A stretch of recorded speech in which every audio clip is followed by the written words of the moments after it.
Bismillahirrahmanirrahim. Kalau kita nggak bisa masuk Mekah, Madinah, apa yang dilakukan bapak-bapak? Menangis, memohon kepada Allah Azza wa Jalla. Nah, kita tahu 50.000 tahun yang lalu, 50.000 tahun sebelum penciptaan langit dan bumi, 50.000 tahun sebelum penciptaan langit dan bumi, yang pertama Allah ciptakan itu adalah pena, full pen. Ketika Allah ciptakan pena tersebut, Allah mengatakan kepadanya, uktub,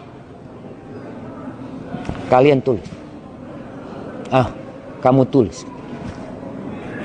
Apa kata pena ini? Wa ma aktub. Apa yang harus aku tulis, ya Allah? Uktub ma huwa kainun ila yaumil qiyamah. Tulis semua yang bakal terjadi sampai hari kiamat. Kita pun duduk di tempat ini. Ustadz yang tadinya mau duduk di sana nggak jadi duduk di sini. Itu pun sudah tertulis. Kita hanya menjalani takdir kita. Apakah takdir bisa dirubah? Kata Rasulullah sallallahu alaihi wasallam, la yaruddul qada illa ad-du'a wa la yazidu fil umri illa al-bir. Tidaklah dapat merubah takdir kecuali doa. Dan doa pun dari takdir Allah Azza wa Jalla. Artinya kita tidak pernah lepas dari takdir Allah Subhanahu wa taala. Umar bin Khattab radhiyallahu anhu ketika di Syam ini pernah terjadi wabah penyakit taun di sini, di negeri Syam. Ketika itu Umar bin Khattab hendak masuk ke negeri tersebut, dengar berita negeri tersebut sudah terkena wabah penyakit. Maka Umar nggak jadi masuk. Dikatakan oleh orang yang mendampingi Umar, atafirru min qadarillah. Apakah engkau melarikan diri dari takdir Allah Subhanahu wa taala? Kan udah takdirnya mau kena penyakit, kena apa, ya udah. Kata Umar bin Khattab, nafirru min qadarillah ila qadarillah. Kita melarikan diri dari takdir Allah ke takdir Allah yang lain. Karena memang seperti itu. Jadi Rasul sallallahu alaihi wasallam 1400 tahun yang lalu sudah memberikan arahan. Kalau terjadi taun di sebuah kota, wabah penyakit di sebuah negeri, yang ada di negeri itu nggak boleh keluar. Padahal dia belum terinfeksi, tapi nggak boleh keluar. Dan yang ada di luar nggak boleh masuk. Kalau yang di dalam itu keluar akan membawa penyakit keluar. Kalau yang di luar masuk, dia akan membahayakan dirinya ke tempat tersebut. Ana sebenarnya nggak mau ngomong tentang corona aja, tapi karena tadi ada berita dari pihak Ashifa, baru saja berita tersebut. Jadi digantungkan sampai kapan? Sampai waktu yang tidak ditetapkan. Artinya bisa besok bisa dibuka, lusa bisa dibuka. Kita masih ada waktu untuk berdoa memohon kepada Allah Azza wa Jalla. Barakallah.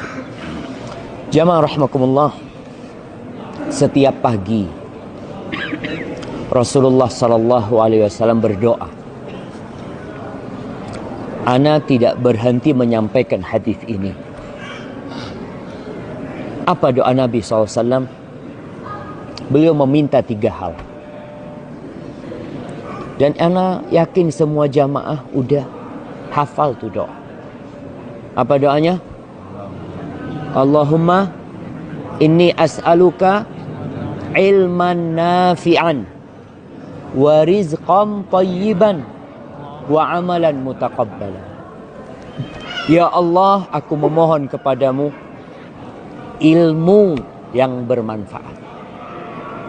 Kalau kita lihat bagaimana pedulinya Islam itu dengan ilmu. Awal ayat yang turun apa?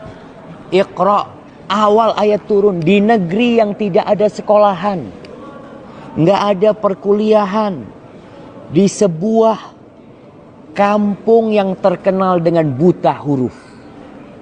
Bahkan Nabi SAW nggak bisa baca, nggak bisa nulis. Allah perintahkan membaca. Apa yang kita baca? Ilmu apa yang kita pinta? Semua ilmu yang bermanfaat. Tapi yang paling utama adalah ilmu agama.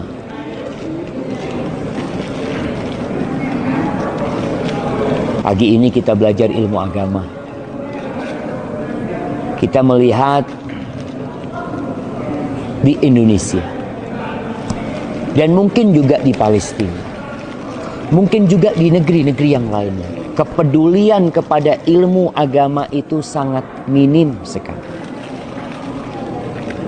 Slogan yang mengatakan kita harus seimbang, balance antara iptek dan imtak, antara ilmu pengetahuan teknologi dan iman dan takwa. Ternyata secara aplikasi dalam pendidikan enggak. Agama dapat berapa persen? Di SD. Tuh kita orang tua yang nyekolahkan anaknya di SD. Mungkin hanya dapat 3 jam. Apakah itu dikatakan seimbang? Sedangkan nih anak akan hidup di dunia mungkin 70 tahun. Mungkin 100 tahun hidup di dunia. Artinya dia perlu ilmu untuk hidup selama 100 tahun. Coba dipelajarin ilmu apa yang diperlukan selama 100 tahun. Tapi dia hidup setelah kematian berapa tahun? Nabi kita Muhammad SAW berapa tahun di kuburannya? Beliau hidup di dunia cuma 63 tahun. Di kuburannya beliau sudah hidup berapa tahun jemaah?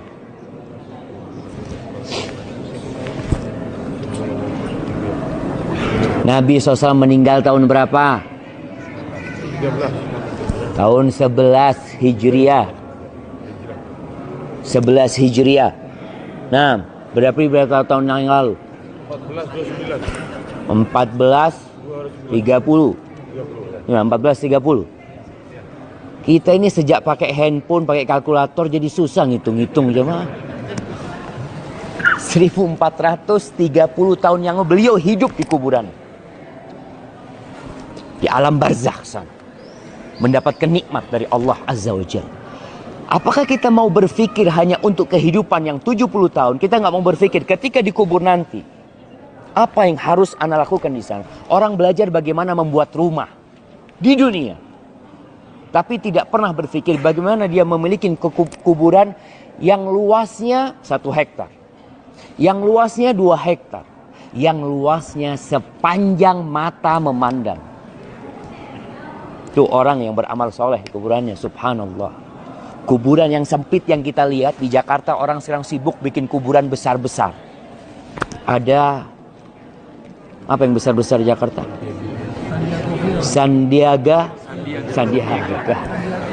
Sandiago Hill. Iya, Sandiago Hill. Oh, katanya besar berapa meter, nanti ada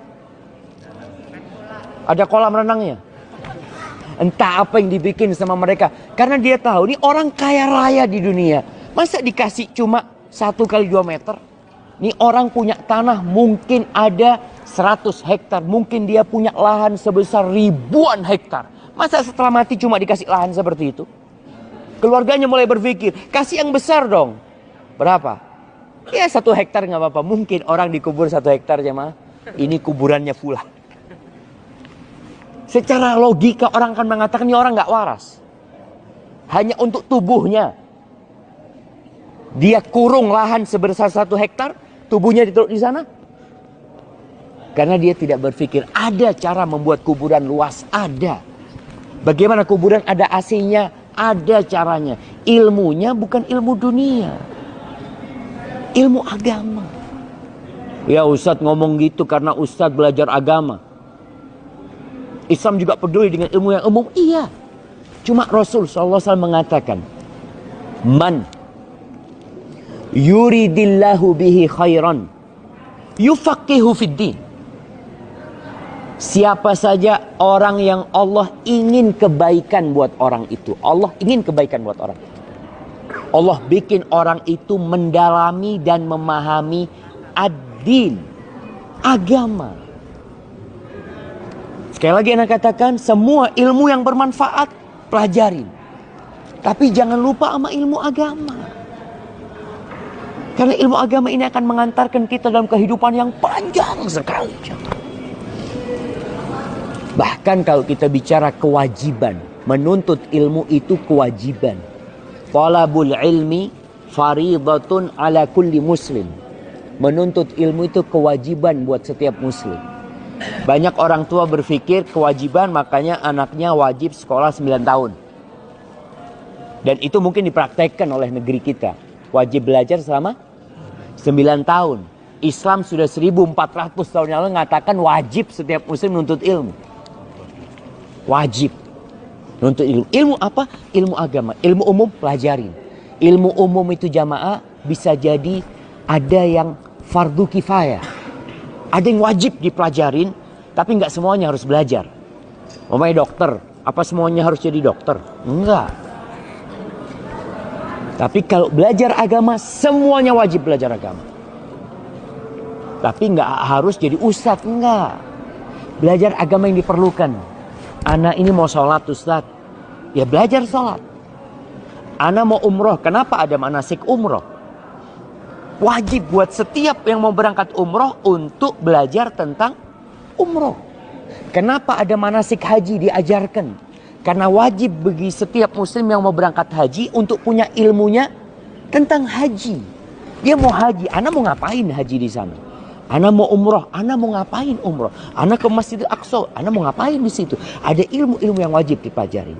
Dan di antara ilmu yang wajib itu adalah ilmu tentang Allah.